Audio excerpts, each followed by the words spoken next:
araka ny tenin'i Jesosy dia maro ny olona tsy ho voavonjy. Ny famonjena, maro ny kristianina efa nandray an'i Jesosy ho tompo sy ho mpamonjy azy dia hoe ho voavonjy. Nefa tsy izany ny ao amin'ny Baiboly. Dia izao no tokony atao raha tsy tianao anisany ianao. Ao fa asehoko anao azy.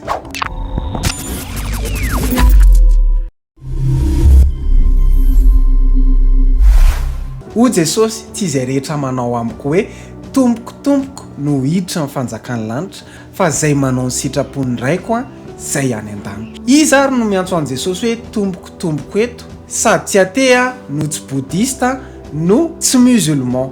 Iza ary no niresaka an'i Jesosy teto. Ho an'ny kristianina rehetra izay nino azy, ao anatin'izany ianao. Mety hiteny ianao hoe ahoana ny ao amin'ny asan'ny apôstôly toko fa 9:130 hoe minoan Jesosy tompo dia ho vonjeny ianao sy ny ankohonanao. Mijanona aingana loatra ianao, ao fa asehoko anao.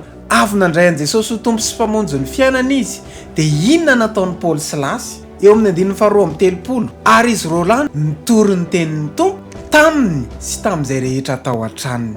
Minozy izy, tsy ampy ny mino fotsiny. Ny finoana rery ihany dia tsy ampy hidirana amin'ny fanjakan'Andriamanitra. Paoly nampianatra an'ireo mpino, izany dia manambara fa mila mandeha lavitra. Fanombohana ny mino sy mandray an'i Jesosy. Fahatelo, mahafantatra sy manao ny sitrapon'Andriamanitra. Izay natao hoe famonjena. Izany mahatonga an'i Jesosy miteny hoe tsy izay rehetra manao amiko hoe tompoko no hiditra amin'ny fanjakany lanitra. Jesosy niteny ao amin'ny Jaona 4:40.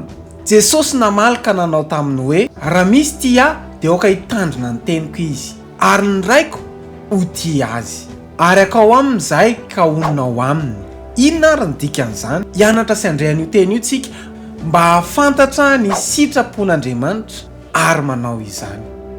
Fantatrao fa ny fiainana mandrakizay makany amin'ny fanjakan'Andriamanitra sy ny famonjena dia tsy azo mivavaka famonjena mifanohatra amin'ny zavatra eritreretin'olona. Fa ny sitrapon'Andriamanitra dia mila fantatra sy atao amin'ny fanjakan'Andriamanitra. Tahaka ny voalazan'i Jesosy, fa maty ny tena raha tsy misy fanahy, ary toy izany koa ny finoana raha tsy arahana azy. Ny finoana tsy misy asa dia finoana maty izany. Tsy kisendrasendra raha nitondra anao eto amin'ity video ity Andriamanitra, fa mba hahafahanao mahafantatra ny sitrapon'Andriamanitra sy hanao izany. Ka raha tianao dia zarao amin'ny namanao aboneo ny pejitsika, sorata eo amin'ny commentaire hoe apio Jesosy hanao ny sitraponao, dia manome fotoananao amin'ny heriny an'io toy izao indray satria